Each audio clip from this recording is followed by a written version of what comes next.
Quite a busy day, so I do hope that you stick and stay with us right here on TV3 as we apprise you on exactly what the day is going to be like. Looking forward to what the president has to say as he addresses the nation today. This would be ideally his last but one. We're hoping that we'll get another address from him next year before the next parliament takes over. But if not, we hope that whatever he says today would really resonate with the rest of citizens. I mean, last year he addressed the nation and many were concerned about some very key aspects that he left out and, of course, some of the things that he said as well. So we'll be discussing that and, of course, gauging your expectations as against what he is going to say today. Remember, the hashtag is TV3 New Day. Join us on Facebook. We're streaming live at TV3 Ghana. Would like to hear from you also on Twitter and Facebook at TV3 Ghana. In the studios this morning, I have Alasan Suini. I'm just finding out he's called Yibu. Saibu. Oh, okay, but Yibu for short. Well, I don't know whether it's just Shaibu. Shaibu. Oh, yes. Okay. I didn't even know that. But good to have you. He is a member of parliament for Tamale North constituency. How are you doing? I'm terrific. Happy New Year.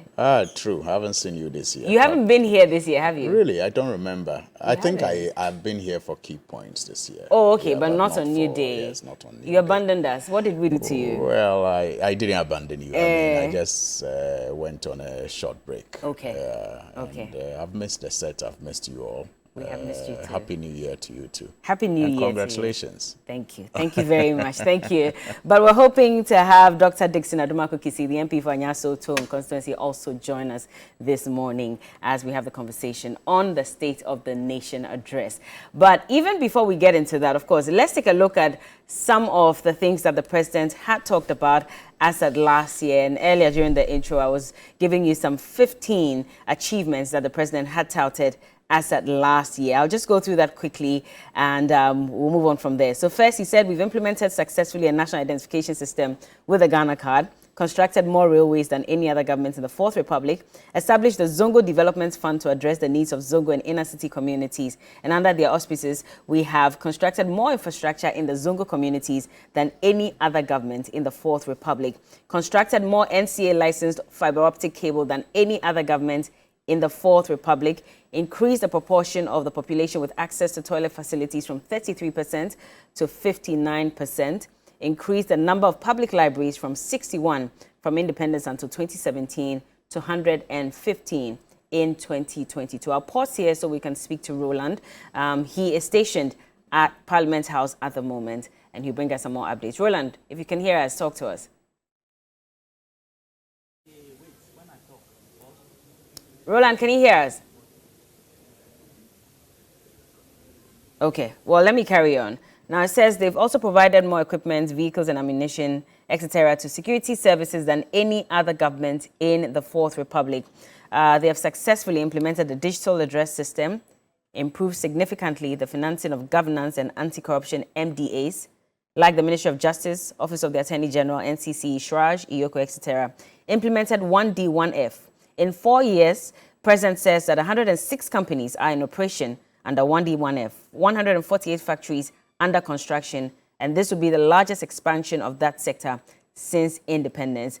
It is under contention at the moment, but we'll get into that. Constructed more fish landing sites than any other government in the Fourth Republic, established Africa's first national-scale electronic pharmacy platform, provided free Wi-Fi to 700 senior high schools, introduced drones in the delivery of critical medicine, and overseen an improvement in revenue collection. Let's cross over to Roland now. He is in the chamber at the moment. Roland, what can you tell us? You can see just in front of us, we have the various state seats where the President of the Republic, as well as the Speaker, and then also the various individuals occupying the various offices also will be seated alongside the President during his address. As you know, the State of the Nation address is a mandatory or an obligatory action by the President as mandated in the 1992 Constitution. Then so far, preparations all seem set. Apparently for over the last 2 hours, we've had a number of media houses who have been able to pitch camp to make sure that they get their live pictures. And so all the media houses that intend taking this State of the Nation address live are there. And then, of course, the police band. The police band officially are going to provide the rendition of the various patriotic songs, as well as the various anthems and music when it comes to what is supposed to be itemized per what has been arranged by the parliamentary service. And one thing for sure, for the State of the Nation address, for which many people have tagged to be the last for the president, even though he still has an opportunity to finally, during the wind-up of the last parliament, address parliament before the session then winds up. So, so far, no member of parliament have come yet. What usually is the rudiment is that they'll come, they will meet in their various caucuses, and so we're talking about either the numerous caucuses they've set up, whether the original caucuses or based on various groupings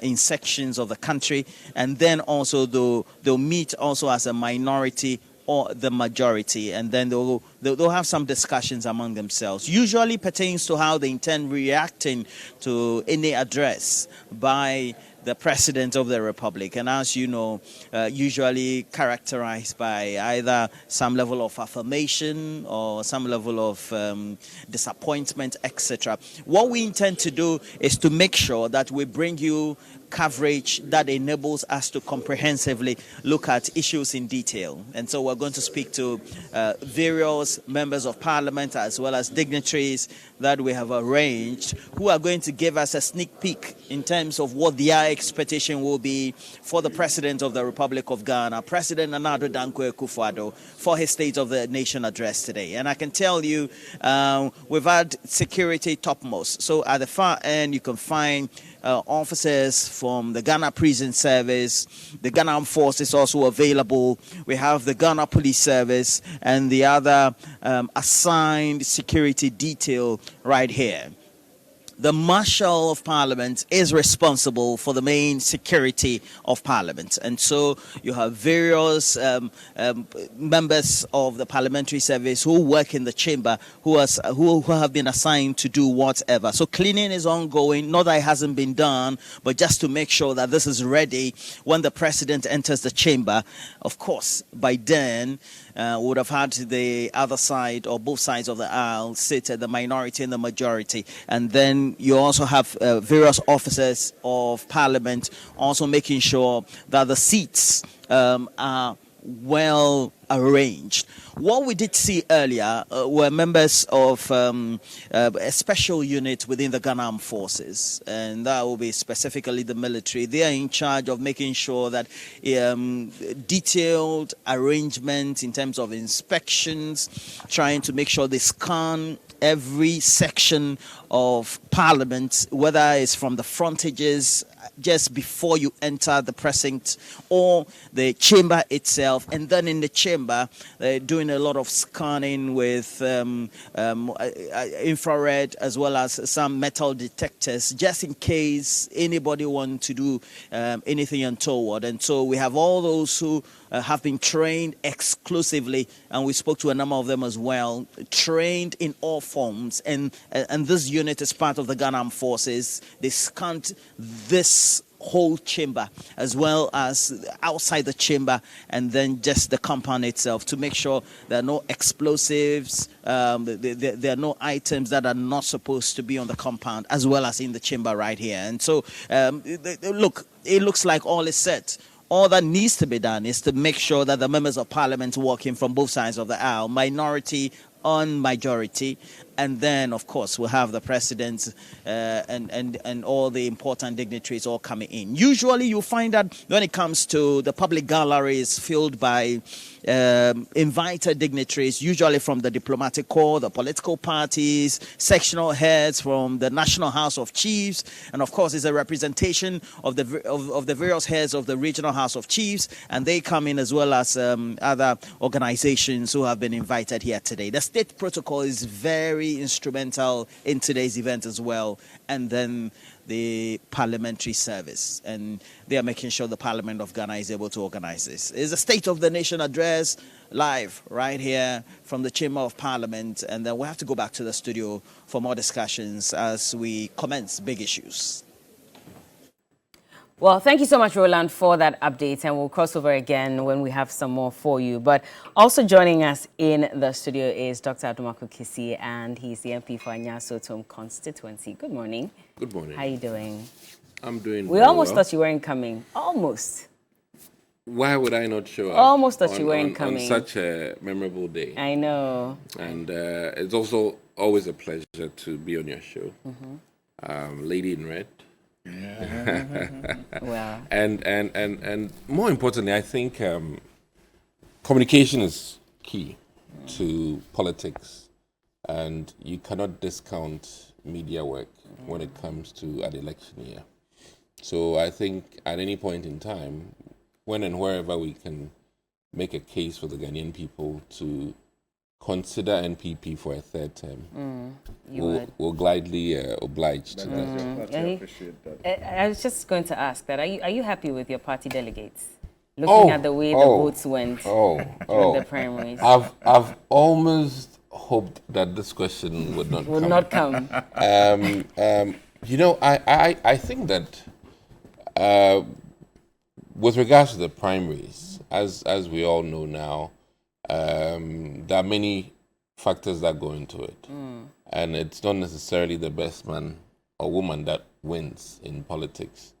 And I can cite many examples in politics that I think that the best people lost. To issues that really didn't matter. But maybe at the time, it was relevant. But as it stands, I think the decision has been made. Yeah. We're trying to move beyond that. And my work within the party and for the party still continues. So there's no disappointment at all? Oh, no, it's a letdown. Okay. I must admit. It's only natural that if you go through an election and you lose, I mean, You'd be disappointed. it would be very wrong for me to say that, oh, I'm happy I lost. No. It's a disappointment. But then I also understand that even in the historic book, which is a good book of the Bible, the Jews at every point in time had preference for something else, even though what they had was good. You know, the likes of Moses suffered. The likes of the judges, even Esther suffered. You know, I like how you're relating it. I like how you're relating it to the Bible. So I think that in history, and I use that as an example, that many good people, well-intentioned people, have lost to the general population, as and when they decide on sentiments, or as and when they decide on many things. But I've made it clear in many instances that I know why the losses came, but invariably. Were you targeted? Sorry, I'm not. No, it's fine. Go ahead. No, I wouldn't say targeted, but I would say that some decisions I made contributed to my loss. Like the Ken Must Go campaign? 100%. I mean, that is one of them. And, and I think in politics, especially internal politics, as you rise, you step on some toes, and some toes never forgive. And that also contributes to some of these things. But well, we hope you forgive, by the way. Well, I'm a and throw your forgiving support heart. behind Emmanuel Tobin. I'm a forgiving heart. Okay. My topmost priority is to ensure that Ghanaians appreciate what the party has done. Okay. And that is my topmost priority. So you'll support him? Oh, yes. I mean, I'm a okay. very good sportsman. Okay. I used to play basketball a lot, and I am a very good sportsman. Well, I'll tell you this. The president had said this last year, and I'll probably just give that to you as well. He says things may be dire today. Nonetheless, we must count our blessings. So I hope that it applies to you some way, somehow as well. That's true. It is true. And there are many blessings. And I also say that I'm a young guy, less than 45, and the future has so much ahead of us. And politics, you never die. I say you're a young man. Yes. Okay. I mean, under 45 is young. You're still young, yes. I would hope so. But you're not among the youth. You have crossed. You're a young adult. Unfortunately, above 40 is not youth. In fact, from 36, you are no more youth. So, unfortunately. Yes. But let's move on and talk about the State of the Nation address. And that line I read is actually from some of the paragraphs from last year's address. In fact, let me just look at page 22 of the address. And he said, That's the president. He said things may be dire today. Nonetheless, we must count our blessings. Our petrol stations have fuel, and we have been spared long, winding queues to fuel our vehicles. You should see how Alhaji Sini is looking at me with a side eye. Okay, let me carry on. Our markets and shops are, by the grace of God, well stocked, and we have not been faced with the prospect of the rationing of basic necessities such as fruits and vegetables. Our children's schooling has not been interrupted. We have continued to provide free SHS, free TVET, and pay teacher and nursing training allowances. Our electricity supply has been consistent, and we have been spared the hardship of doomsaw during such a trying time. I'm not sure what's happening lately, whether that we can call that doomsaw still doom CSA. I'm not sure, but our country continues to be stable and at peace. And those are some of the final words that the president left with us last year when he addressed the nation. Looking at this, I mean, we're expecting that things may look better this time around. The president will have a lot more to say to us. But let's hit the streets and find out what people really expect from the president and also some of the labor unions. My expectation is zero, because it's not going to tell us anything good.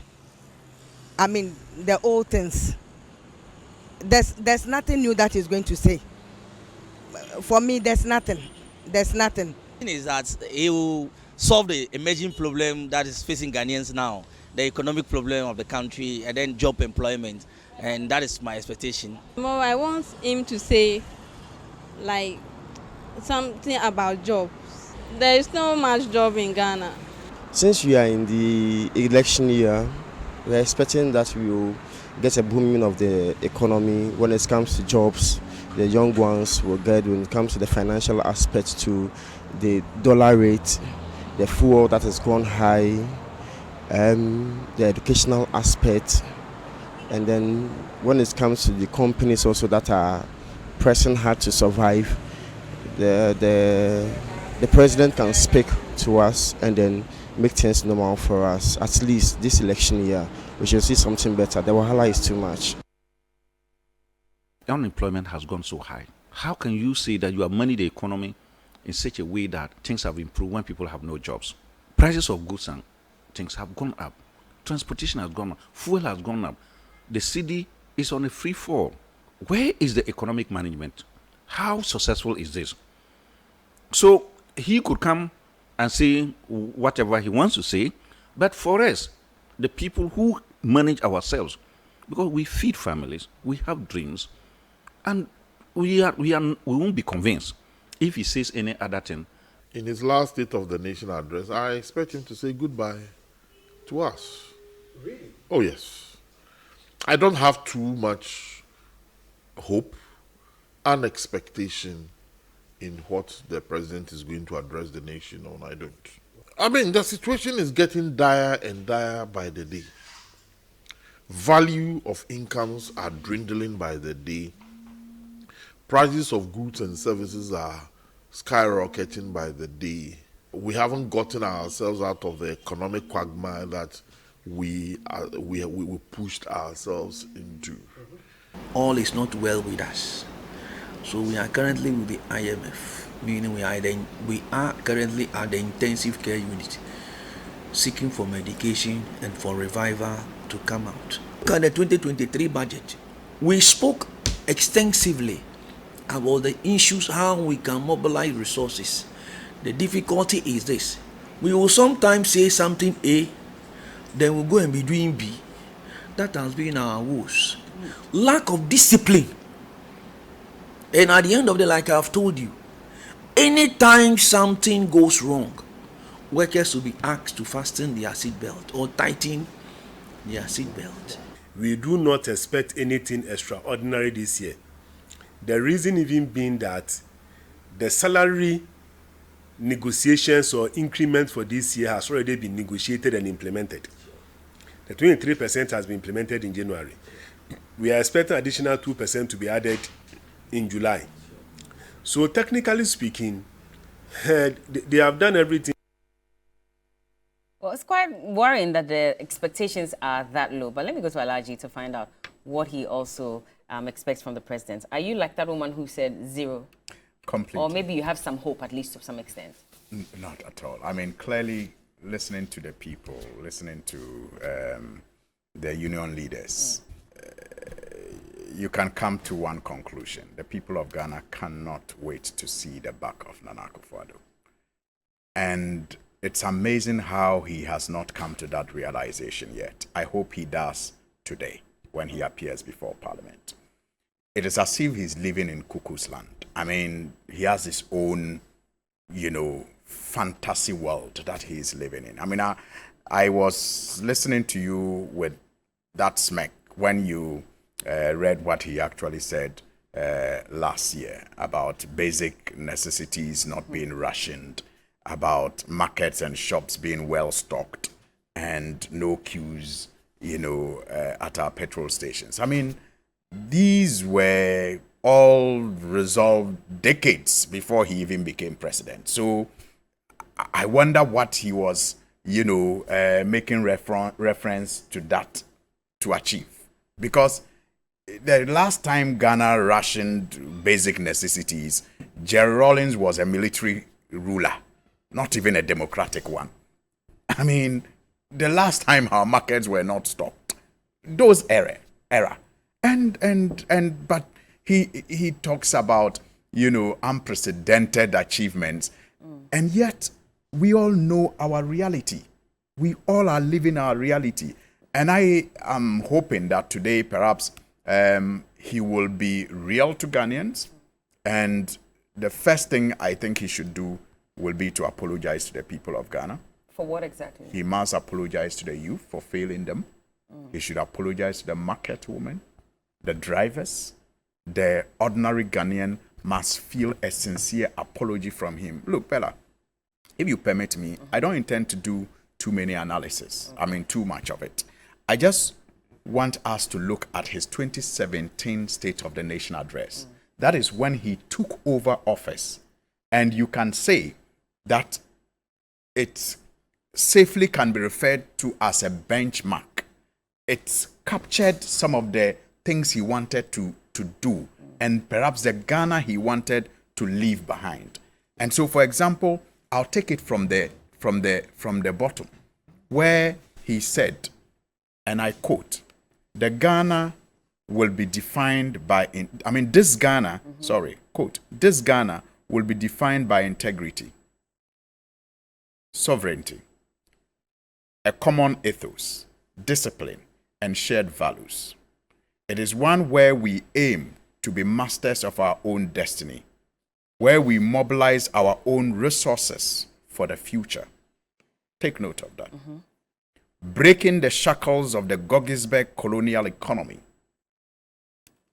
and a mindset of dependency, bailouts, and extraction. It is an economy where we look past commodities to position ourselves in a global marketplace. It is a country where we focus on trade, not aid, a hand up, not a handout. It is a country with a strong private sector, unquote. This is the Ghana that he pledged to lead us into. Today, the question is, how much of our resources have we mobilized to save ourselves? Indeed, the little resources that we have wasted so much of it that we have been kicked out of the Eurobond market because we are considered a country that will not be able to pay its debts. And so, no financial institution wants to touch us with a long stick. That is the Ghana, unfortunately, that he has led us into. He talks about discipline. Which sector in his government exudes discipline? Is it the bloated size where ministers and appointees are so indisciplined and reckless that when you look at the Auditor General's report, the reports of malfeasance, misapplications of funds are on the ascendancy? Is that not why he reshuffled? To still keep a bloated size. Yet when he was creating this bloated size, he told us he was in a hurry and that he had so much to do. Clearly today, even his own mate, because he calls himself a driver mate, is distancing himself from his failure. And so that is just one thing that he said. And he should ask himself if he has left us this Ghana. And because he hasn't, I think that the best thing to do today will be an apology. He said again, and I quote, "We must get a more professional police service where recruitment and training practices are of acceptable international standards," quote and unquote. Today, what is the nature of recruitment into our security services? What level of training are they given? Recruitment is done in secrecy. And in fact, if you want to see how political it has become, go to the graduations. Go to the graduations and see families being led by politicians, taking pictures to show their constituents how many they have enrolled into those services. You're saying that this issue about secrecy only started under the NPP government under Akufo Addo? I'm not saying it started. It has been an issue that we have all complained about, the politicization of the security agencies. But it has never been so open and brazenly done like today. And look, anybody out there, I don't expect Dr. Adumakesi to deny this, but because everybody out there has one or two party, police, soldier, immigration in their community today, and they know them. And it is just, you are called, the list is compiled, and people go for training sometimes 2 or 3 weeks, and they are graduated.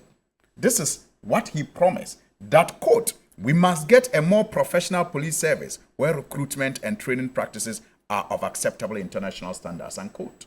That's what he promised. Again, he said, "Mr. Speaker, government will work with Parliament to pass the Affirmative Action Bill to increase women's involvement in decision-making at all levels and enable us achieve our current objective of 30% participation of women in public appointments." This speaks to even critical legislation, the need to pass critical legislation. This hasn't been done. As easy as that. It hasn't been done. Quote, again, "Just as we all ensure that our sports development is hinged on the revival of..." No, in fact, the quote is that he will ensure that our sports development is hinged on the revival of school sports. The question is, 7 years, how has he revived our sports? We just came back from the AFCON. Never before have we performed so abysmally at AFCON. 2 consecutive times, not even going beyond group stages. Never before. We are considered the toast of AFCON. Would that be the president's fault? It's about sports. It's about developing sports. But that is why he's appointed people to manage that sector. And if they are not doing it, he should fire them. He hasn't. So he's happy and comfortable with their work. In fact, only recently he was praising the sports minister for when they went to do things that related to the All-African Games. Yeah. So he is the head. And this is what he promised that he is going to do. And I'm asking, how well have our school sports even developed? How well? So for you, there's not a single thing that this government has done that is worth praising. Is that what you're saying? Because even the president himself says that things may be difficult, but at least let's count our blessings. Oh, Bella, I mean, even if they put, I don't know, a 10-year-old in charge of this country for 2 years, it's not possible for the person not to achieve anything. I mean, a clock that is even wrong, that doesn't work. A clock that doesn't work is at least correct twice a day. So it's not even a question. So they've gotten some things right. But the way you seem to be focused on all the other things that are not right, which is why I'm asking Bella, that's what I'm saying. There are some things that will be right, whether you are a genius or you are dumb. Okay. There are some things that will be right. I mean, for at least you can say that Ghanaian workers still take their salaries. I mean, so, but I'm saying that I'm measuring him based on the Ghana he promised when he came. So that's why I'm making references to the quotes in his first address to the nation. Because at that time, there was nothing to examine on. But he was telling us that, examine me on this. And so it is only fair to ask yourself if these things have been achieved. Look, he said again in that speech, quote, like I said, I'm not going to do plenty analysis. I'm just going to play back his promises and his words when he first met Parliament and spoke to the nation and set the benchmark for himself. Quote, the cost of energy destroys businesses, large and small. It is the bane of the vulcanizer, the tailor, the dressmaker and the hairdresser, the carpenter and the wayside fitting mechanic. It destroys jobs. It compounds poverty, quote and unquote. How much were people paying for power at the time? And how much are we paying today? He identified it as something that destroys businesses, that creates poverty, that affects the welder and the dressmaker, and that he was going to do something about it. Bella, you know that today we pay more than 7 times how much we used to pay before he became president. I mean, we're in a limbo as to even whether that 15% VAT on electricity it's being implemented or not. You know, but you know, he said something that is remarkable, but which, you know, you can say is the behavior of the NPP in later in life. They showed their colors, dishonesty. Look, in that first State of the Nation address, this is what the president said. Quote, Mr. Speaker, there has been some improvement in the power supply since November last year. Unquote. This is what he said. Then subsequently, like you were referring to, in 2020, he claims credit for solving Dumso. But he said, he admitted that in that first, SONA, that there had been improvement since November. And indeed, that is not the only evidence that Dumso had been fixed before he got into office. His vice president, who calls himself driver mate, Mahamudu, Honorable His Excellency Mahamudu, said that John Mahama did not deserve any credit for fixing Dumso because it had already collapsed businesses. And so, because businesses suffered for more than 2 years, he doesn't deserve credit for fixing it. This he said in December before the elections. So clearly, it is their nature not to be honest with this. And I have said it many times that his failure or his government's failure is not even as provocative, as disappointing as the inability to be honest with the people of Ghana. The double speak sometimes makes one feel that they think that we are all just yo-yos. Which is why you want him to apologize. Yes, maybe one last one. Okay, one last one. Me, and I must get to the classical one. He said, quote, I will not allow this economy to collapse under my watch, quote and unquote. Today, look at interest rate. Look at exchange rate. Look at inflation rate. Has it collapsed? Look at unemployment. Has the economy collapsed? How were they when he inherited? In fact, the economy has collapsed because we have undergone a debt restructuring program. That is a symptom of a collapsed economy. No economy that is doing well gives investors haircuts. An economy that has not collapsed pays dividends when people invest in that economy. But we had to make that decision because of the agreement. Because the economy collapsed. Because the economy collapsed. That's why we all had to sacrifice our savings and our So are you saying that if you go to the IMF, it means that your economy has collapsed? No. Okay. We did not do you see, we have gone to the IMF in the past, but we never did a debt restructuring before going to the IMF. But the economy collapsed, and even the IMF wouldn't receive us. That's how bad the economy got until we did a debt restructuring. Okay.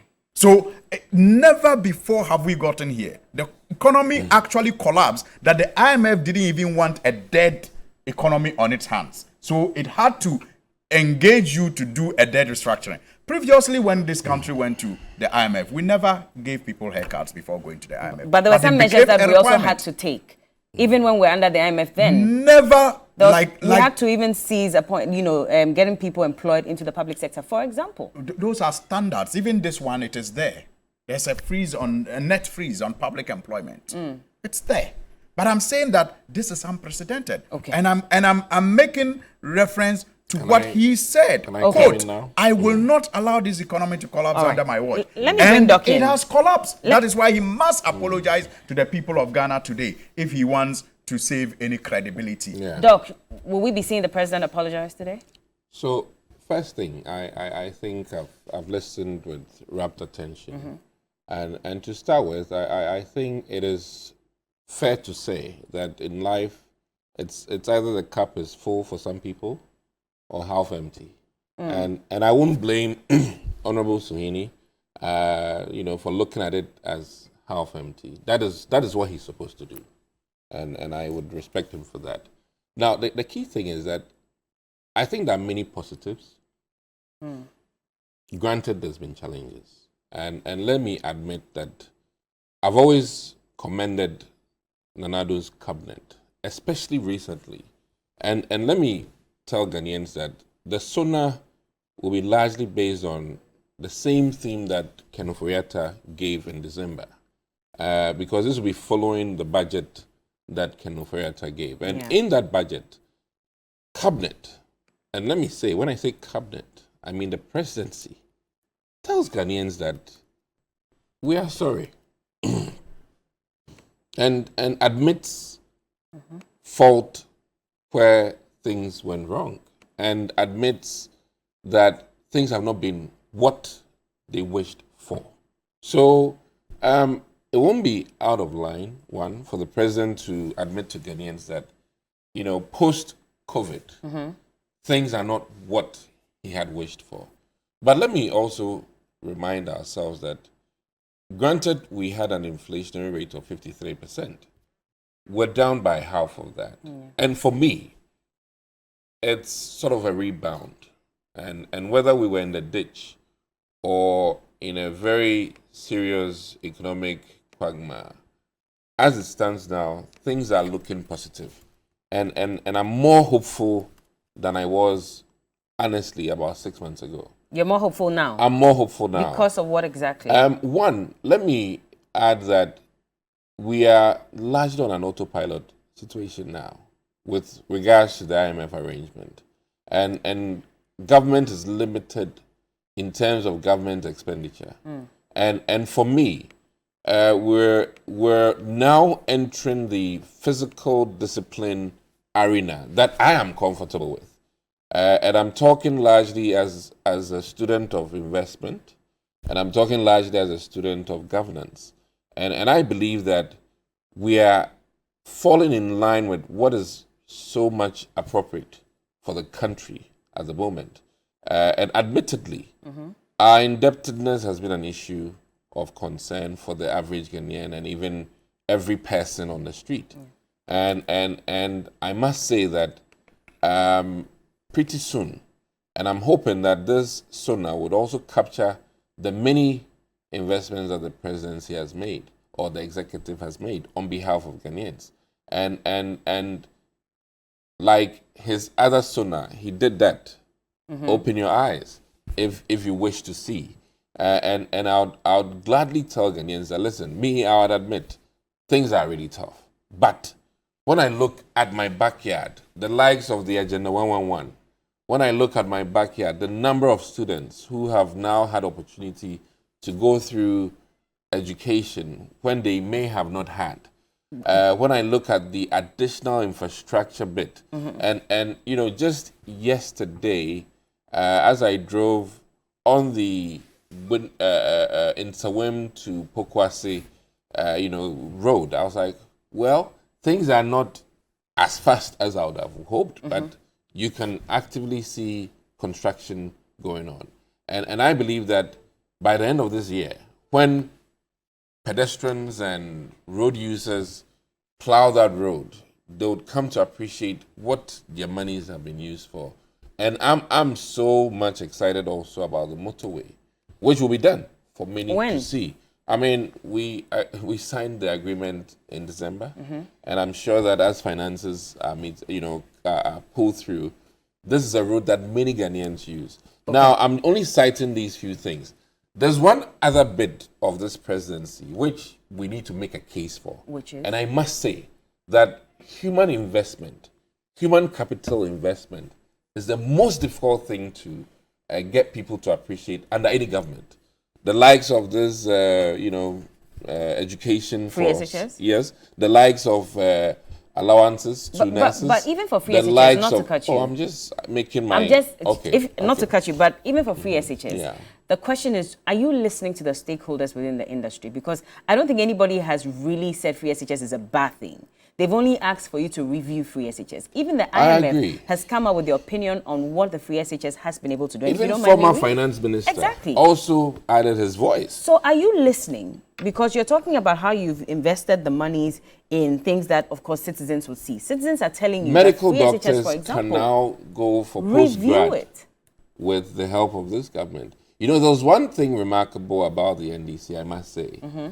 They did a lot of somewhat capital investment, but let me say that if we compare MPP to the NDC, we will score higher on the human capital aspect. And I always say that hospitals don't treat people. It's the doctors and nurses that treat the people. In the sense that, and when I say human capital, we have brought nurse allowance, which you didn't, which is a huge chunk. We brought teacher training allowance, which was scrapped by the NDC. So when I say that on the human capital investment point, if you look at dollar figures or quantum of cedis that have gone towards education, NDC will not be a match any day. You still own NAPCO? Any day. No, NAPCO. Listen, let me be quite frank with you. So if you talk about human capital, NAPCO, you're talking about the earnings for people. NAPCO was training and earnings to an extent, but the quantum of monies even owed, to I think a year or so of NAPCO beneficiaries, still doesn't stand the test of time in terms of, like I said, in quantum-wise, monies that the MPP has invested in people. And let me be very categorical here that it takes decades to appreciate human capital investment. And I think that Nana Addo Dankwa Akufo Addo, if not for anything, the only thing that I can say that Ghanaians should be appreciative of, granted his awards for COVID management, I think that he'll go down in history as one person who invested largely in education. And if I was giving him a ministry, I would say that Nana Addo is a minister for education, in the sense that I think that the quantum, and I'm talking about quantum, in terms of monetary. But you're talking about education with regards to just free SHS. Capitation grants, no. For example, the NRES for 3 terms.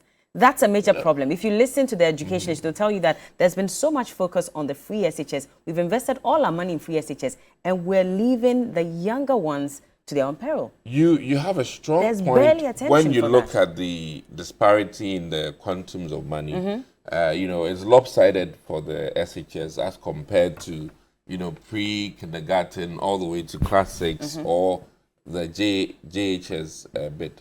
I would admit to that. Granted, I think that in totality, the NDC can double check. The figures don't lie, and the figures will be largely in support of the fact that NDC does not compare to the MPP in terms of the quantum. Now, let me always cite this, and I always cite this, and they always don't like it.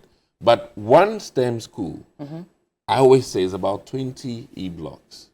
And that nobody has been able to dispute that. And when you go and see one STEM school, which is about 20 E-blocks, and I tell you that the MPP has built 9 of these, and I tell you that 9 times 20 is a lot, 180 E-blocks, then you must admit that the MPP on an infrastructural bit for education has been heavy. Now, look at the TVET we've done in terms of the, and let me tell you today that the TVET schools have more equipment than even Ghana Toyota at the moment. And these are things that are huge. And we must admit, when it is good, let's admit it. Okay. And the equipments in the TVET, are fascinating, and I'm blown away when I see things that initially some of our current teachers did not even have the opportunity to touch, but now have it to be able to give hands-on training to these students for TVET, and that is remarkable. Well, while you talk about that, Efo Kwame Jiwonu, who's watching on Facebook, says, ask Doc, when was the last time teacher trainee allowances were paid? The last we received was in 2022 for 2 months. I must, be very frank that if I have the exact data in terms of just teacher training allowance, I'll be lying to you. But what I'll plead with him is to look. We're talking about this. We're rendering an account of 2017 to date, and we're going to match that with the NDC eight year. But that's the thing. It's not about matching, and we always say that. I'm just the reason why Ghanaians voted the NDC out was because they were disappointed. They felt the NDC had not done what they promised to do, which is why you came on board. Agreed. And so the expectations were very high. Absolutely. If in the 8th year Ghanaians are telling you that we're expecting little or nothing from the president's address because we are disappointed, what are you taking out of that? Because clearly it means that you have not lived up to expectation. I must say that in truthfulness, governance is a difficult thing. When I see the president say that we can try and lift the economy after all of this, but lives lost cannot be replaced. I, for one, appreciate the fact that many lives were not lost during the COVID. And sometimes it's difficult to tell people that, listen, you have life, which is far more important than, being dead. And when you get your citizens to live, to complain another day, I think that alone for me is a blessing. The fact that they live to complain is better than if they had died. If they were dead. And that is COVID. Well, let's try and understand exactly what he's COVID saying. could have ravaged all of us. But it didn't. It didn't. But we received the most money as well. No. Now, if you look at the Auditor General's reports, clearly we misappropriated some of these, the amount that we received. No, let me say this, that, priorities differ in management. And many accountants may, in hindsight, have the opportunity to say that this investment, and I can always say that, and admit that, a lot of money was put, for instance, in Adaklu for this, thing that, in hindsight, I know for sure that administratively they wished they had not. You understand? These things happen in hindsight, and of course, I think that based on current. Listen, we rented a facility that we thought we're going to house very sick people from COVID. And fortunate to us, or thanks to the Almighty God, and thanks to how things were managed by physicians and clinicians in this country, fewer people suffered the brunt of COVID. And we didn't then need that huge facility. That's why I would say that in hindsight, if we knew that fewer would have, succumbed to COVID, then this other clue facility would not have been done. And that's why I'm saying that there are definitely issues that post the pandemic, when you look back, the likes of New York went in for anesthetic machines, which all cost no less than $100,000. And now they are even looking for where to send or ship some of these through USAID. So in hindsight, in the thick of war, when you make decisions as a general, trust me, a decade later, people come to make judgment.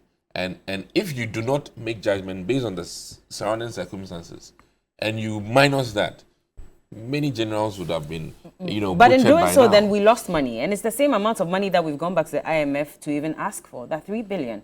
In fact, we got a little more than that. But we're not asking IMF for lives lost.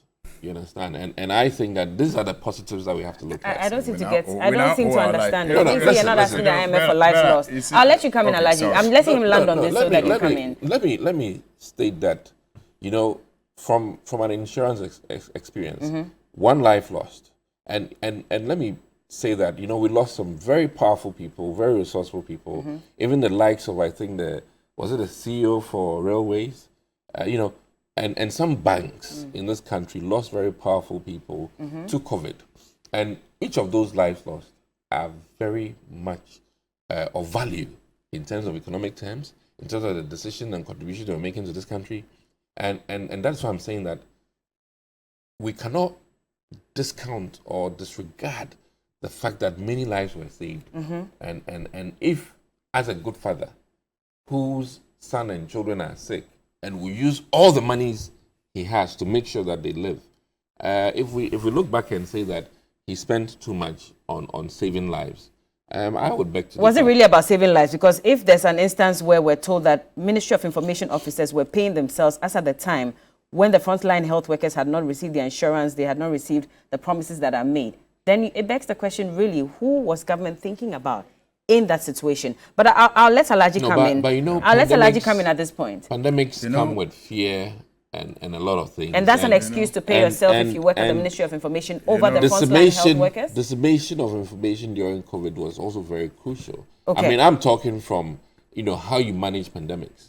And I really think that we need to look at all of this in perspective. Let Alaji come in. Let Alaji come in, It's please. interesting. Let Alaji come in. I haven't exhausted all the things. Don't worry, I trained you as well, so I'll let you come back in It's later. interesting that Dr. Admakisi is suggesting to us that we are alive today because of Nana Akufo Addo, and that whatever we are going through, we should be thankful that we have life to complain because the president saved our lives. Really, is that where we are placing him now? I mean, look, there are countries, our neighboring countries, who didn't lose as many lives as we lost in Ghana to COVID, but who still have their economy better intact than ours. They didn't lose as many lives as we lost, but they didn't have to break their banks, their central banks and others to do that. That is a fact. And so when you make that comparison, but I agree with him when he says that, yes, sometimes you do not appreciate the value of what could have happened when it is prevented from happening. And that is why I say that we have underestimated as a country the role that His Excellency John Dramani Mahama played in ensuring that Ebola, which was in the sub-region, didn't even get to Ghana. Because you see, you don't appreciate the value of what doesn't happen to you. But we also have to thank Obama. So I'm making the point that I agree with him on that score. But you see, when you look at how this government managed COVID with the funds that we had, and then the credit is now given to him. Look, what did he say? That we saved lives. Where did we save? Wait, where did we save the lives? Where did we save the lives? From Pram Hospital, Bank of Ghana Hospital, the UGMC Hospital. Ghana East. Those are the places we saved the lives. God forbid if you took those hospitals out and Nana Akufo Addo was handing over to another president. Don't forget Range. And that president was also supposed, yes, I thank you for reminding me about Range. We saved lives there. I'm saying that today, God forbid, if Nana Akufo Addo was handing over to another president and that president was also to deal with COVID, and you didn't have these hospitals, what will be his scorecard, like Johnny says? Which hospitals? Ambulances, they will take care of the patients in ambulances. Timely arrival of ambulance. Really, is that what we are saying? The ambulance that you need to secure a bed at the hospital before you can What I'm saying is that is ambulances his scorecard? No, but you see, let me finish my point. Don't interrupt me. But I'm saying, but it is instructive that Doc says that ambulances, compared to what was left behind to manage COVID, the hospitals, the Harbour Hospital. He says that ambulances. He'll get to explain what he means by that. But that tells you, and I'm saying that it was timely. Take all of those things out. Apart from even the hospitals, even the money, the first money, stabilization fund, that they used before even the international support came, was money saved by his predecessor. And I'm asking you again, assuming Ghana is hit with another disaster tomorrow after Nana Akufo Addo hands over, has he saved that kind of money for another president to fall on? That is the measure of his failure. The disappointment that people feel are based on some of these things. Again, I am happy that you drew his attention to that needless comparison between MPP and NDC, and the fact that the NDC did this and that is why the people of Ghana voted the NDC out and gave you the opportunity to do better. But Bella, even that, I welcome that comparison, because even that, they still fall short of that low standard. The low standard that Ghanaians thought the NDC exhibited. I'm not saying it's a low standard, but Ghanaians felt that what the NDC was delivering was low. And that is why they took them out. But I'm saying, even if you compare it, if their performance today to that determined low standard, the NDC is still better. Look, in terms of the economy, clearly all the indicators show that the NDC is better. Yes. In terms of, that's why I made reference to Ebola and other. You see, disasters. You have international disasters and you have local disasters. But the impact of disasters, whether local or international, that's why are not that different when it comes to the consequences on a nation. So let us not go there. But I'm saying that even if you compare the records, the NDC stands tall, and that is why I just made references to the investment in the infrastructure, health infrastructure, which came in handy during the management of COVID. And then he talks about human capital, like which will score better. Seriously. He mentioned free SHS. Bella, the Africa Watch, is a very reputable organization. They have a report on free SHS. Have you seen it? Yes, I've seen it. I actually have it here. They say, they concluded that government spends about 1,200 Ghana cedis per annum on every child. 1,200. And parents spend over 4,000 per annum. That's their conclusion.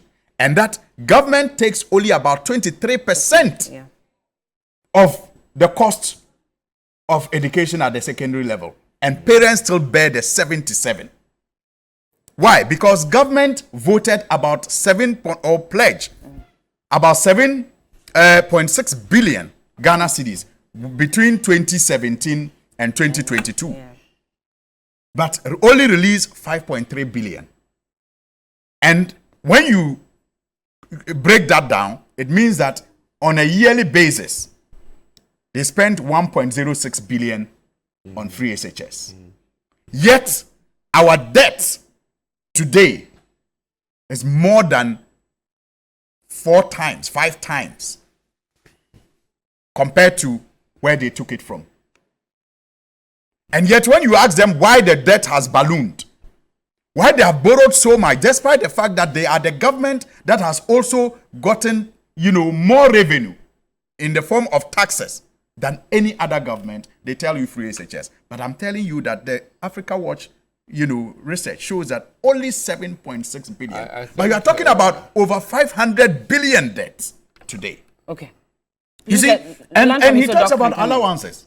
Allowances to nurses and teachers. I'm happy that the texter sent that in.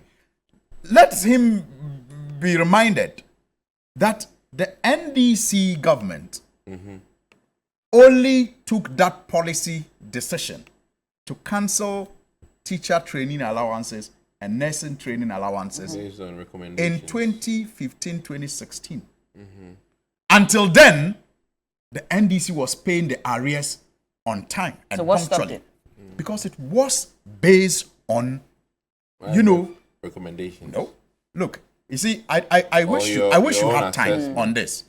I was the national vice president of the Teacher Trainees Association of Ghana in 2002. Oh, okay.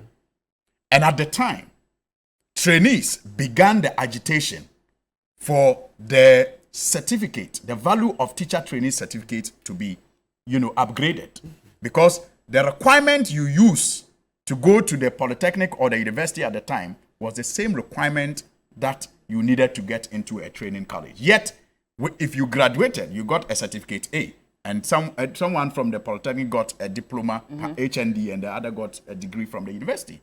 So, trainees began that agitation to also be upgraded to a tertiary status. Okay, please learn from Mr. And Dr. that tertiary status came with all this, because, I mean, you cannot treat tertiary students differently.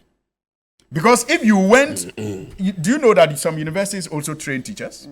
So how is it that if you go to Cape Coast to become a teacher, you are not paid allowance? But if you went to a training college, so this was based on, a number of issues, which was even contained in the NPP's own budget of 2009. Thank you, Doc. Are you getting it? But I'm saying that.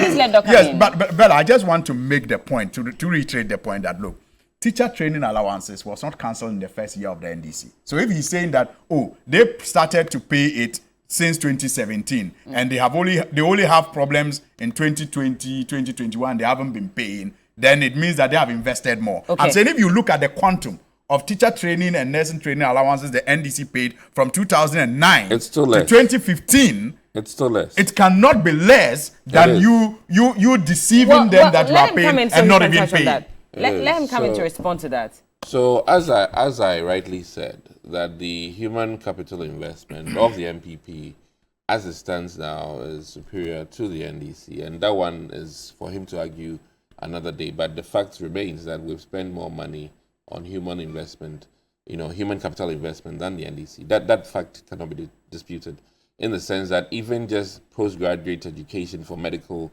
doctors, which he knows, Mahama was very happy when he cancelled. And in fact, the legacy of MPP in terms of appreciating the need for further education cannot be discounted. And I think that, listen, we could do more. I hope that we can do more. But as it stands now, President Akufo Addo, this is his final, SONA, or State of the Nation's address. The next one will be given next year by whoever we end up having as our president. Hopefully, Mahmoud Bawumia. But as it stands, I believe that today would be the president rendering to Ghanaians an account of his 7-year, reign. And I think that we must be still hopeful, because things are turning around. And not as fast as we would hope for, but things are turning around. And as for the labor agitations, it's expected in an election year. And I'm hoping that reason will give way, and both government and the labor union will come to amicable conclusion, so that the average people in the country can live their lives, and students can go to school and have their lectures in school. And let me say that, listen, it's one thing being out of government, and it's another thing being in government. And Suhini is very much aware that most of the time, people are hopeful, except for the fact that forward-looking statements do not always match what's on the ground. And that has been the unfortunate bit with the MPP, and nobody should ever compare, because Ebola was not COVID. There are, one, different diseases. Two, the responses were unfortunately different. And I won't blame Ghana per se, but if you look at the likes of, and I would always say that Obama did well with nipping it in the bud early for the world, unlike Donald Trump, and he paid heavily for that. I think that the craze and the wave of COVID's ravaging was largely impacting world economy, because Trump at the time thought it was a Chinese bug, and gave that attitude of, it's going to be something contained in China. And he was taken by surprise. And we know how it ravaged America. And let me say that Ghana's economy even suffered more because of the remittance that were not coming. Your auntie, cousin, husband, wife, who's in the UK, in America, in the diaspora, was let go of work and home. And remittances are a huge factor in Ghana's economy. The cement bags we buy to build for our relatives, the iron rods we buy to build for our relatives. So these are some of the impact that hit Ghana.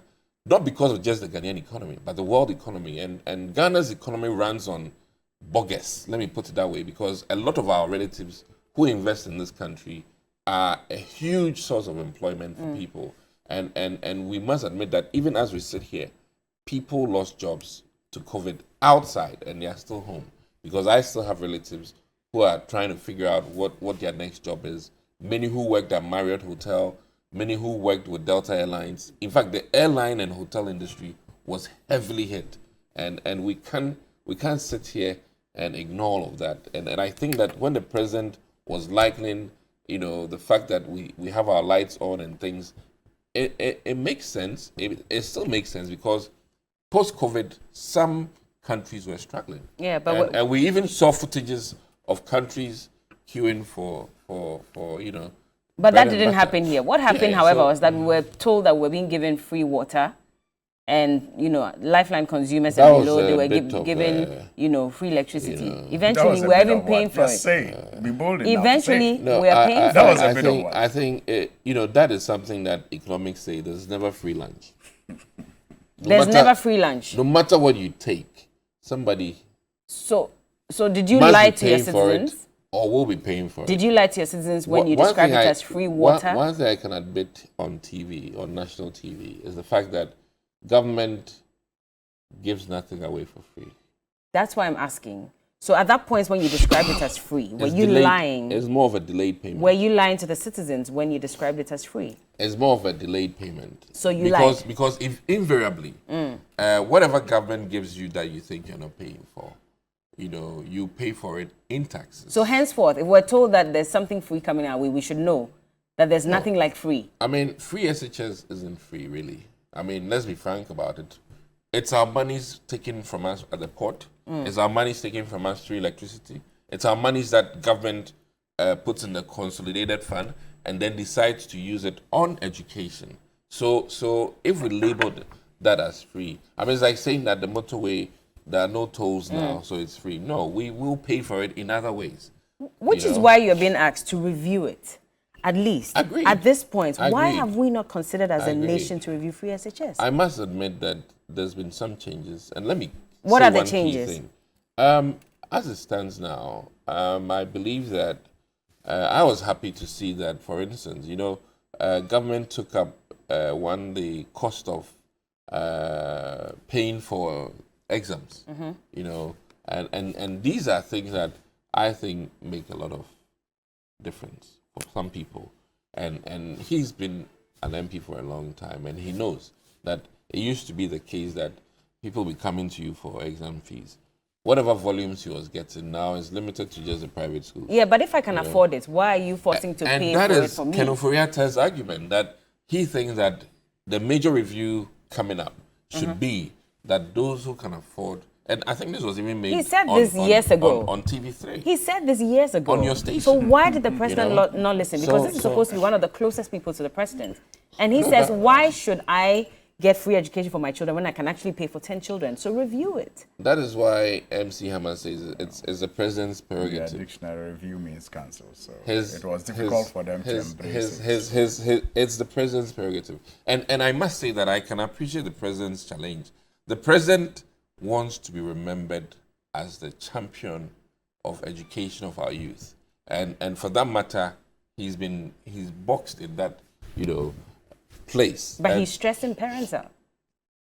Has he considered that? Because what's the point in being known as the president who give free SHS but stress parents out rather than allow parents who can pay to actually pay so that you give the free education to the children who actually need it? If you can pay, then why do we call it stress? I'm just saying, because if you can pay and government is subsidizing your free, the free SHS, then we're back to the reason I'm saying it is stressful is because parents are complaining that because of free SHS and the fact that it's opened the door for a lot more students to go. Their students go to school for a very short period. They have to come back home, and now they have to pay. That has changed. They have to pay. It hasn't really changed. They have to pay for extra teachers to come and teach them, and it's costing them a lot more. Blue, green, yellow has changed. It hasn't changed much. Parents are still paying because they're saying quality of education has reduced. So now they have to pay for private teachers to come home and teach their children, which is costing them a lot more. If they say children go to school 2 months, come home 3 months. Not necessarily. The track system has reduced, and that is a fact.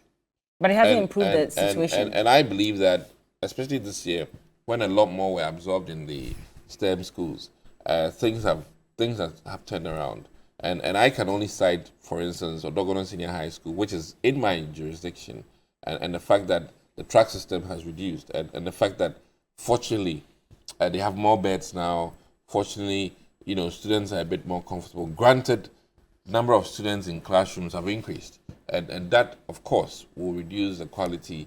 And I believe that moving forward, to some large extent, I would rather have a country with more educated taxi drivers, more educated tailors who can read and write and have the basics, than have a country where very few are educated. But what's the point if it's poorly targeted? The social capital of this country largely depends on the number of people who can read and write, and at least add more so than those who are specialized in architecture, plumbing and all of those. So I believe that in totality, just like we have acquired immunity, the total social capital of Ghanaians as compared to a decade ago is much better. We'll have fewer drivers saying cattle crossing is chopper. And that, for me, as a social engineering planner, is a plus. And that can only be ascribed to President Akufo Addo. So the IMF says that Ghana spends close to 4% of GDP on education, with good results in terms of enrollment, but poor learning outcomes. And you are saying that you'd rather have a driver who probably understands the road signs as against, not understanding at all. But it's telling you here. Well, but it's telling you here that there's difficulty in learning outcomes. In fact, it's reduced. So if you are increasing the number of people in school and really you are not getting the quality that you require, then what's the point? When there's a difficulty in learning outcomes, it doesn't mean that they will not see cattle crossing as a chopper. What it means is that, the acumen level will be much different from if they had a better teacher to student ratio. Agreed. But that doesn't mean that the average hairdresser now, your hair looks beautiful, by the way. Thank you. The kind of sprays they use and mix to do all of this, the average hairdresser would have skills much more than the 80s or the 90s. And I say that, listen, bear me out. A decade from today, the new doctors, lawyers, artisans of Ghana are going to be much better. We'll have nicer, Ghanaian wear. My outfit is done by a Ghanaian, and I know that because of his education, he does very fantastic measurements than if he didn't have. And that is what I'm pleading with Ghanaians, that our ingenuity will be liberated by what we've done now. I see. And no matter what, the fact remains, it takes a decade to appreciate these investments. And along the line, when you are, in your laboratory and, the lab technician tells you that, if it wasn't free SHS, I wouldn't have even had a chance. Then and let me say this, a lot of women are in support of this program because gone are the days that in support of free SHS? Gone are the days that fathers would say that Kwame should go to school and Yard should stay home. But that's what I'm saying, that it's not as if Ghanaians are against free SHS necessarily in totality. And some females excel so much than men. And we had lost so many females to Abenantefie Kwesinko School. But now this is changing, and this trend change alone is monumental for me. And when you tell me that outcomes, let me tell you that based on free SHS, some boys and girls who excel so well would not have been discovered, would not have been known, because they would have been doing, just the regular household chores and never had the day in classroom for their teachers to say that, no, this child is a brilliant child. Let me introduce him to a chaplain, another man of God, or an MP to help this child. And I know beneficiaries from my common fund who were people who did not even approach me because they would not have had the opportunity to have grades or been in class to perform so well to be considered by my scholarship scheme. So I believe that this has broadened not the tax base but broadened the educational base, and we're seeing stars. And lastly, even on the sports bit, I know that some people have excelled in sports now, in terms of student sports, who would not have had a day or night in school. So I want to ask you this question. Should we review it so that parents who can pay will go ahead to pay, and then the poorer ones or the less advantaged ones will be the ones to access? I'm in support of that. You're in support of that? Yes. Have you told the president? Have you told the education minister? Have you had the chance to do that? And what did they say? I think eventually we'll get there. So you've not been able to speak to them on We on have this? spoken, but these things are policy changes with impact. And I think eventually, I mean, now that it is getting richer, and trust me, looking at the investment bit, like the Adisadels that have had additional infrastructure, like the St. Peter's, like the Presec, and Wegehe. Wegehe just recently got additional classroom block, additional dormitories. Eventually, when government doesn't have to spend so much on these facilities, what would go into education would be to improve on the ratios. Okay. And I think that sometimes we talk a bit too premature. We should allow sometimes for policies to run their course. All right. And it's like giving patient medication and they are complaining without finishing the course. Only for them to finish the course and they're like, oh, doc, Edrono Ajime. All right. And I believe that let me if read Ghanaians, something. like farmers, would wait for the harvest season of free SHS, my goodness.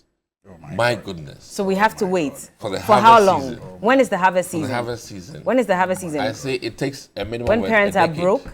And minimum of a when the decade. education system is in complete jeopardy is when we should wait. And I've come to Let me read something from Professor Stephen Adai, and this is something he said back in March 2022. He said, we have to look at it again.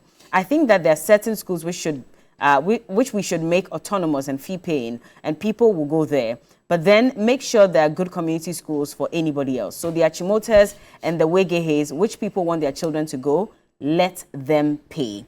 Let me quickly go on Facebook and read a few comments as well. And, well, Doc, a few people think you're too honest, and so you shouldn't be in the NPP.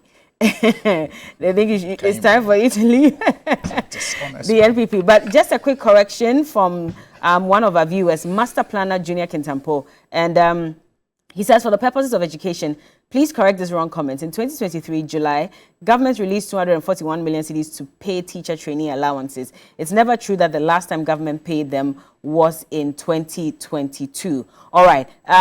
There was one more that I wanted to read, but Louis says free SHS will be maintained in its current form. No review. Well, that's what you think. Anyway, let me come back to Alaji just quickly and we'll take a break. This discussion of free SHS reminds me of a position that I've taken.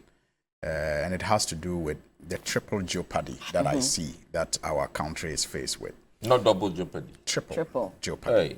I mean, there are many, many issues. But, Bella, if you critically look at the area of education, the environment, and the economy, you'll appreciate what I mean by a triple jeopardy that the country is faced with. Look, it's going to take us decades to reverse the destruction that our education sector is faced with as a result of this intransigent attitude towards the implementation of a very good policy. Okay.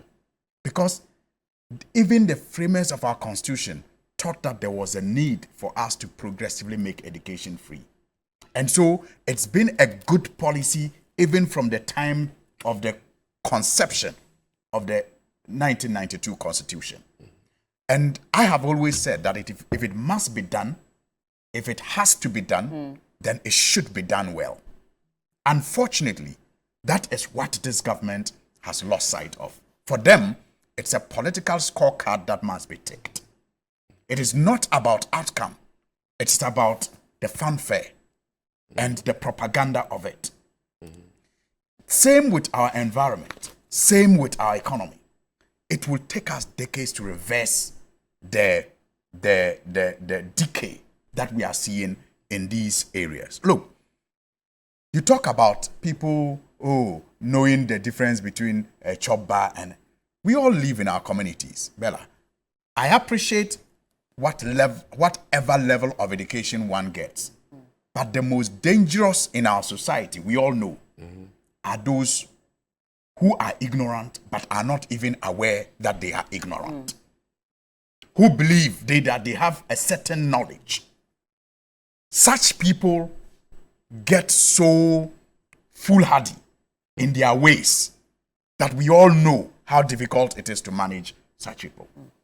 So somebody who doesn't know and knows that he doesn't know is better to deal with than the person who doesn't know but is not even aware, will not even admit his ignorance. I'm saying that the person who doesn't go to school and know that media school man kobi, that person's approach to life in terms of getting them to conform to certain things in society is much better than the one who claims he knows but really knows nothing. Okay. We all have dealt with such people in our society. And that is the harvest.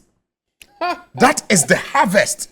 If you consider the kind of, a political free SHS policy that is being implemented, that is the harvest that awaits us. That is why today, people are in the university and we are told that they cannot even construct a full sentence correctly. Alhaji, please hold on with this. Let's just go to Roland quickly and we'll come back. Pardon us. It's all right. Let's get some more updates from Parliament House. We'll come back and continue the conversation. Just before we get what really the atmosphere is like, we also want to just apprise you of what really the event will be like. It's supposed to start at 10 o'clock. In Parliament, and its language, they call it the forenoon. And so subsequently, then we're going to have the various actions that will be undertaken. Of course, there will be the prayer. It's just a normal parliamentary sitting that subsequently incorporates this, as we've already seen, and then recognition of a number of individuals. And as they will be seated, you can see clearly the President of the Republic, as you see. And then, of course, he is not only the President of the Republic, he's also Commander-in-Chief of the Ghana Armed Forces. And, of course, we'll have recognition for the First Lady and then the Vice President of the Republic. And subsequently, the Second Lady and then the Speaker of Parliament would also be there. And, of course, we have the Chief Justice and subsequently as well their spouses. As it is, we have members of the diplomatic corps. So this is how the place has been numbered. You find that the certain area based on the colors of the Ghana coat of arms, and this is green. So we're in the section green. We have an array of individuals, experienced politicians, members of the diplomatic corps, and the members of the diplomatic corps, etc., as well as leading members of the ruling party as well, members who occupy various positions in our society. And I remember as a young journalist, one of the key individuals I used to interact with was a Minister of Education. Professor Amaya Kunfi himself is here. And I have to say, how are you, Daddy? It's in order, right? I'm not doing badly. But this is expected to be the last, even though, of course, the president, if you look at his mandate in the constitution, is entitled to, before the winding up of the current parliament, also address the parliament as it is in the country. What will be your own observations about what the expectations have been around the circles of the Ghanaian public about what they expect of the president today? Thank you very much. As you rightly put it, this is an annual affair, and therefore the account will be for the previous year. It's not the budget, so he's not going to talk about. He's not going to talk about what the government is going to do in the coming year. So we are all expectant for the president to indicate to us not only how far we've come, but also give some ideas about what to hope for, especially in his very last year, giving account. And I expect him to dwell on what plans are afoot to get us out of the economic predicament. And this is my expectation. But of course, before doing that, I won't be surprised if he spends some time to give us an idea about where we've come from, even if only recently. This will again be in order. But Ghanaians are expecting him to tell us a few things about how we are doing, especially the economy. I mean, so we are hopeful that. I know that, and it's been of matter of public interest and public opinion, and of course the opinion is divided. The former finance minister Kenneth Ferranta said we were turning around the corner, etc. And you, as a former member of parliament and also occupying that prestigious position of being a member of, is it the National Council of the MP? Elders. Or the Council of Elders, to be more appropriate. Yeah. What do you think are the clarion calls on the president to address when it comes to turning around the economy in terms of telling us the state of the country today, based on what you hear? I'm very certain that the economic people have sufficiently briefed the president on what the indices are showing. So when anybody tells you and I that we are turning the corner, there must be data to prove that. And since the president has been briefed, I wouldn't be surprised even if he goes into details about what that means. Is it inflation? Is it GDP? Is it the loan status? As the average Ghanaian will expect to hear, is it the cost of living that's coming down? So let's wait and hear the president pronounce on these indices. To be sincere, immediately I saw you, the two questions I wanted to ask, and I'm asking this because I feel you're a statesman, experienced politician.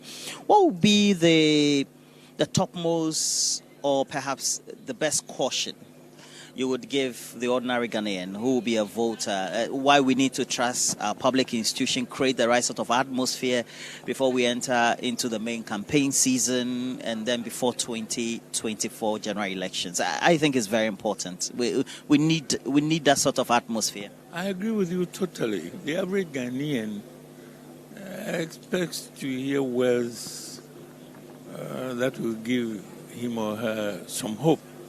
And when we are talking about the average Ghanaian, I mean, who doesn't understand what inflation means, who doesn't appreciate how much we borrowed, to the average Ghanaian is the cost of living. How do I live from day to day? And these are prices and so on which ought to come down. For the business person, it's taxation, even though it is important.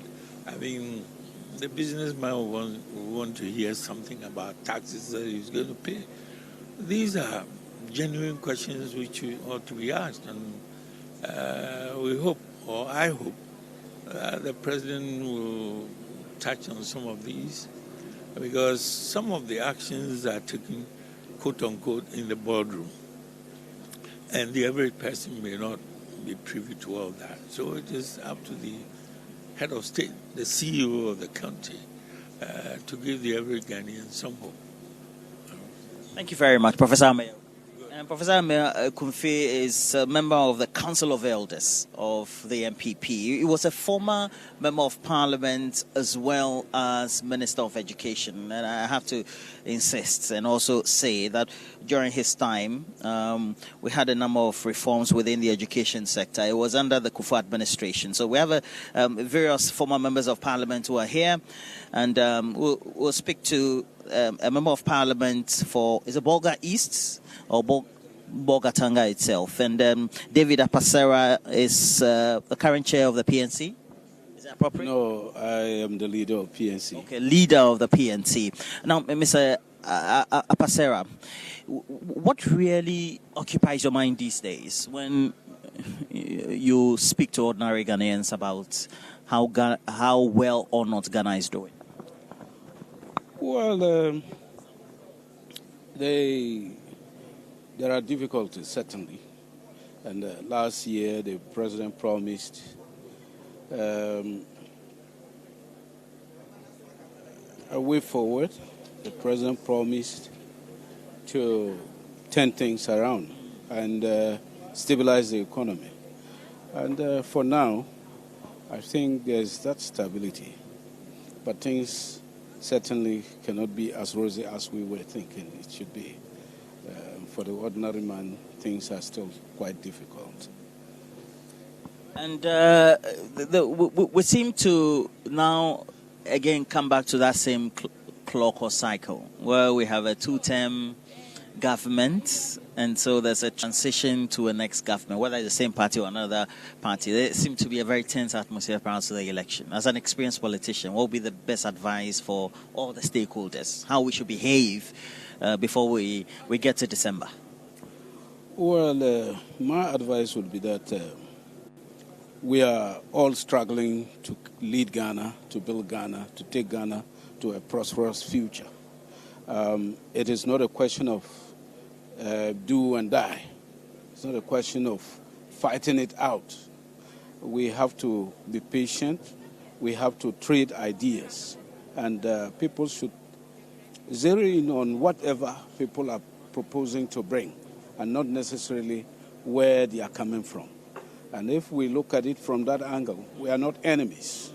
We have different approaches to the problem of resolving Ghana's problem.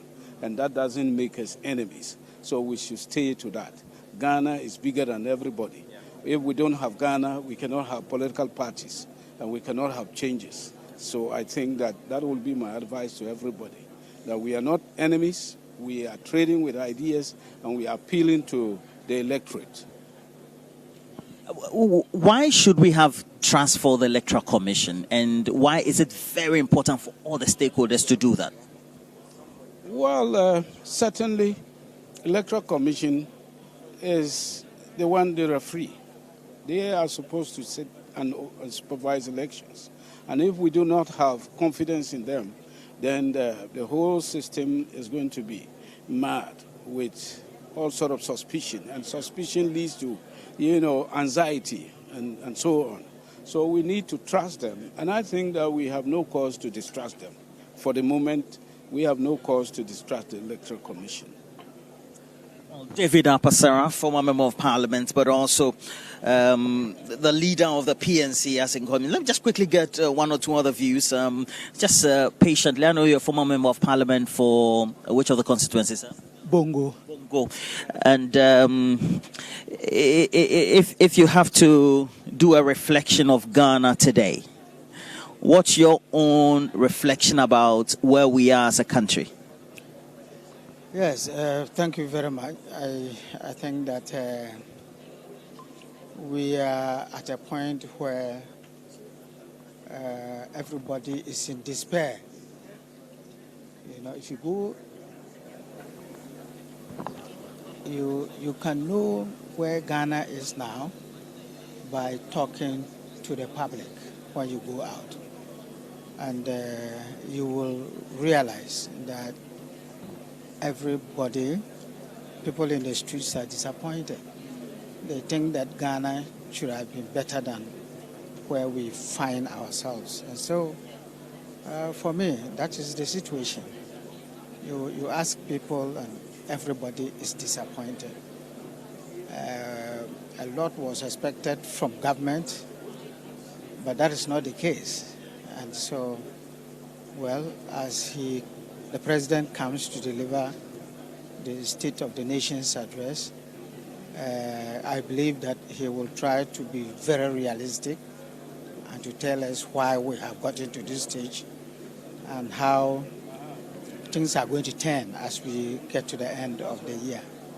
As a former Member of Parliament, I think, and also a key stakeholder in the political process, your interaction with individuals are important. Not only your former constituents, but also all those, even where you reside, the people you interact with. What are the topmost areas that need a certain relook?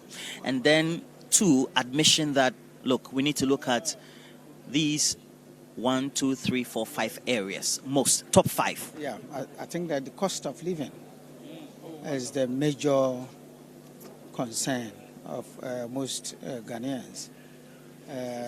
When it comes to education, as we stand now, parents are complaining about the cost of education and where to get the resources to meet the cost. So we really are grabbing situations that we cannot match up with. And so when you talk to people, they tell you, we have this to do, and we cannot do them. So the challenges are many. And so, well, that is where we are. And, yeah. Thank you very much. And that is former Member of Parliament for Bongo, Alberta Bongo. But as it is, everybody's seated. Members of the diplomatic corps keenly seated as well. And then you find the chamber also ready. And we'll be bringing to you these live pictures when the event starts. But also we want to go back to the studio. And then we'll start some discussions in earnest with all those. We have some great interactions with members of Parliament right here. Stay with us. Well, thank you so much, Roland, for that update. And still in the studio, we have Alhaji Alasan Suini. He's the MP for Tamale North. And Dr. Adomako Kisi is the MP for Anya Sotom constituency. I cut in earlier, so saying, yeah. I mean, because this policy, good in its concept, is not very well implemented, you tend to have what can be described as a koshako educational system, where, you know, the basic level, KG to JHS, is starved of funding.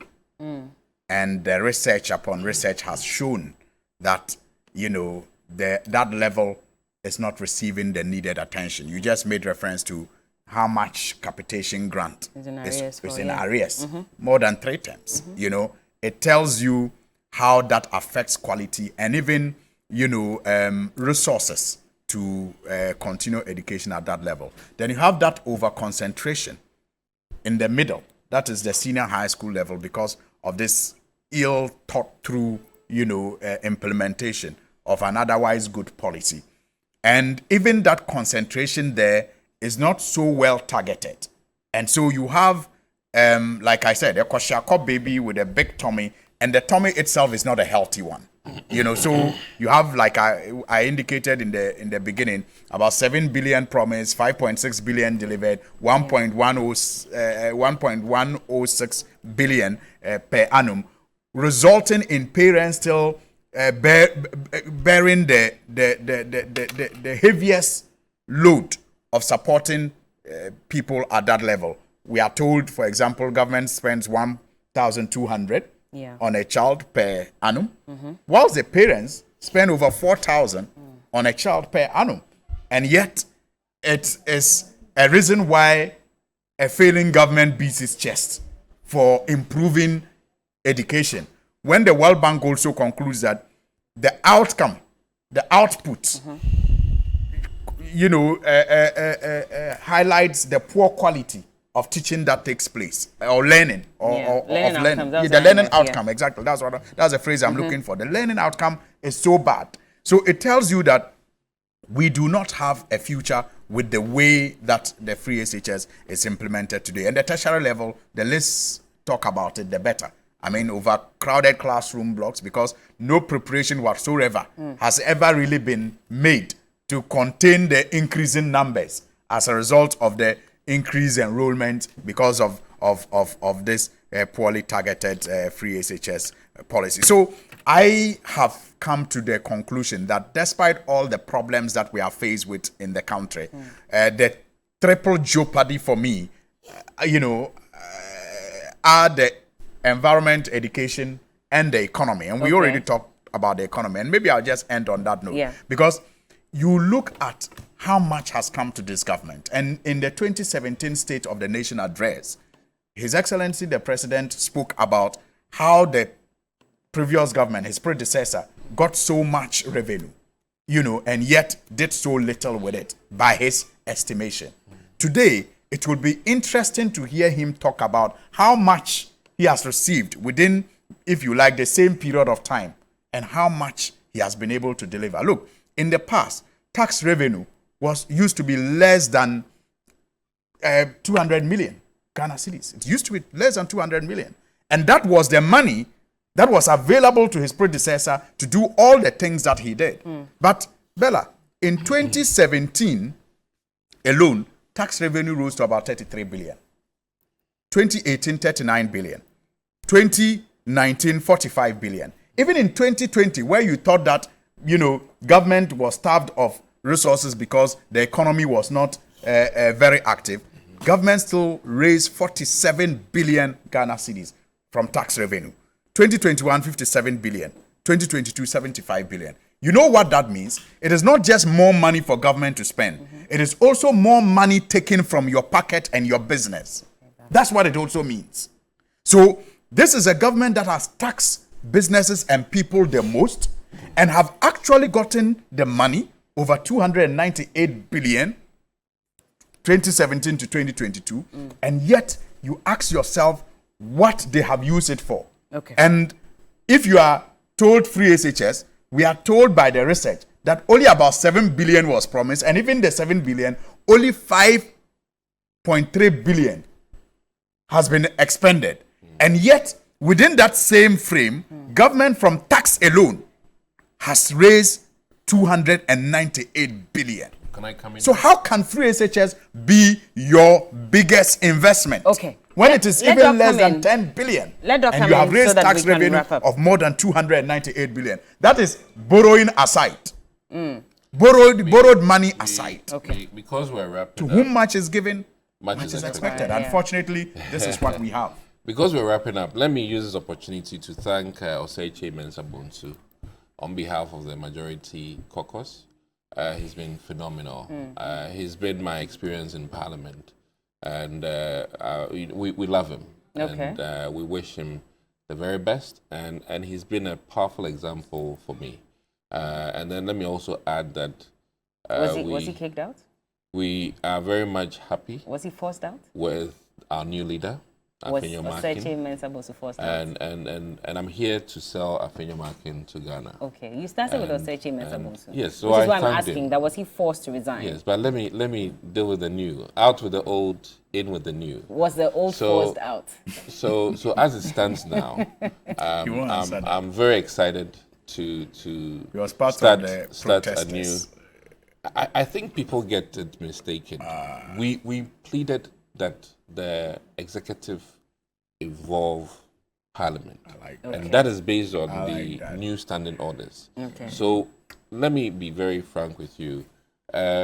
Should any leader be ousted, I think that the caucus owes it to the current leader to stand with him as and when needed. Okay. So let me clarify that we were not protesting. Okay. We were asking for what the new standing orders. I'm just using the term that was used to describe some of us. Well, I get your point, but I think that, and that even comes to a very important thing, that I think outside of Parliament, some people fail to appreciate what we actually do. And that goes to even party executives who have the slightest idea of what parliamentary work is. And perception takes over than what actually happens. So let me just let people be mindful of the fact that it wasn't a protest, but to state what was obvious. One, there had been no communication of an impending change to the Majority Caucus. And fortunately, the presidency did the right thing. We had a meeting with the caucus and the appropriate things were done before NEC meeting, and then Okay. Yeah, let's not make this long. But the resignation came before that meeting happened in the evening. You were informed at the meeting with the president that he had resigned. In fact, he attended his resignation to the speaker. In law, there's what we call procedural. I see. And as it stands now, the appropriate processes have been okay. And that is why. Well, let me permit me. I just also wish to congratulate. I just wish to congratulate. Yes, I just wish to congratulate Afenyo Makin too. I think that he's paid his dues, and I mean his elevation. His elevation, yes. His elevation is a motivation to other members. And we've done the affirmative action thing of Parliament. You haven't passed. I also what think I'm that saying is we replaced him with a woman. I also Oh, think that's that, no, but you need to pass the bill. You have to pass the bill. That was common. I also think that yes, I agree with him that Chairman Sabonsu has been a very good leader of the NPP caucus in Parliament, whether in opposition or in government. He's paid his dues as well. I wish that his exit was more glorious than it appeared. He's not done with politics.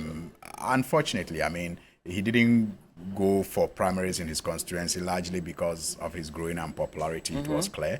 And for him to also be forced out in the manner that he has been forced out, I find it a bit disappointing given the glorious, illustrious, parliamentary career that he has had. We have to go. Nonetheless, his replacement is a worthy replacement. And I can only wish him the best, especially if you look at his character. He's best suited for an opposition leader. I'm talking about Honorable Afenyo Markin, best suited as an opposition leader. And so, as the party prepares to go into opposition, he'll make a very good minority leader. Amo Faustina says some of us are really, really disappointed in Addo. We trusted him so much. Okay, the SONA will be championed by coronavirus and Russia-Ukraine war. Nothing to bring hope. Well, that is the Ghana Kweku venture. Well, you cannot say that for a fact. Let's wait for the president to speak and we'll know exactly what he would want to touch on. But also, we won't buy Afenyo Marcus. That's Nana Ben Boafo. Well, I have to end it here. I'm not sure what that means. But Dr. Dixon Adomako-Kisi is the MP for Anya-Sotom constituency. Said he was coming to sell Afenyo. That's why I said we won't buy. And also, Alaji Alasan Suini. Saibu. Is it Shaibu or Saibu? Saibu Suini is the MP for the Tamale North constituency. The coverage continues. Say Fresh Boy. We call him Fresh Boy. Oh, you call him Fresh Boy. Oh, he is fresh. Most of you are fresh. So the Fresh Boys Association joined me this morning. But the coverage continues. We're waiting for the president to address Parliament on the state of the nation. And so please do not leave us. We're here. In fact, Roland is in Parliament. And so we're going to cross over to him now so he can conduct some more interviews. Keep watching. This is TV3 New Day.